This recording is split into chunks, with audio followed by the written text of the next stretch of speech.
Hi, Roy. How are you? Good, thanks, Si. Today we're talking about refining and editing.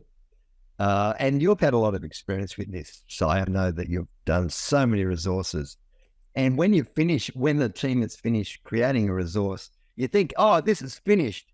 And then you give it to someone else, or you try and make it into a form that other people can read and it looks delightful and wonderful. But you realize how much more there is to do, don't you? Yeah, that's right. And we're looking at the FlashLab manual. This is point number 4.4, which is page 39. So, I mean, really, the first part is writing it, and we've done that. That's awesome. But then we've asked people to test it. We've got feedback. We've shown it to a few people. And so really part of that refining process, Roy, is that sense of, okay, what do I need to change? You get lots of feedback. You'll have to decide what's useful, what's not useful. You might change some things, but not others. But so that's the first thing, is really, what is it that I need to change?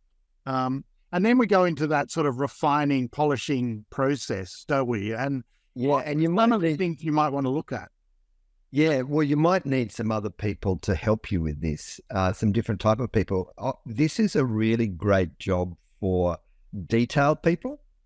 And so they will proofread, they will check Bible references, because sometimes you put in Philippians 4, but you meant Philippians 2 and things like that. Just, I always, uh, have little spelling mistakes when I write. And so someone to clear up all those sorts of things is really helpful. And also someone who's maybe a bit, creative and design orientated, to make it look really good. And I know you've had a lot of experience with that side. Well, also, you've got to check that you've got permission to use different images. So increasingly, we want to be careful about what images we use of children. So one, you've got to have permission to use it, and permission from the parents. But also we want to make sure that we use photographs, if we're using photographs, that are safe. So when we're showing pictures of children, sometimes it's better to do a big group of children. So it's sort of a little bit safer than an individual, but also make sure you've got permission to do that. The other thing that people sometimes put in is links to other websites or things like that. One, you got to make sure it works, but also sometimes it's good to go, okay, the problem is that link might change in a year's time or 2 years' time. So describe what it is that you are trying to point people to.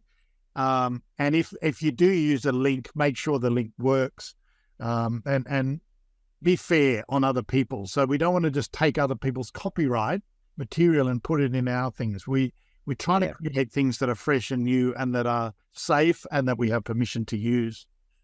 And all that speaks to the fact that this resource could go anywhere, and will do. It will go far and wide. And so making sure that it is translatable.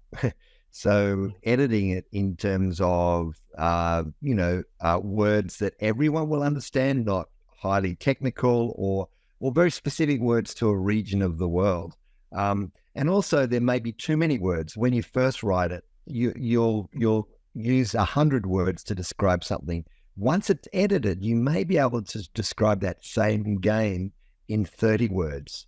And that's going to be better, because every word that you use will stop it getting translated in a way, and make the document longer to print and all those sorts of things. So making sure that it can go far and wide by being translatable is really key.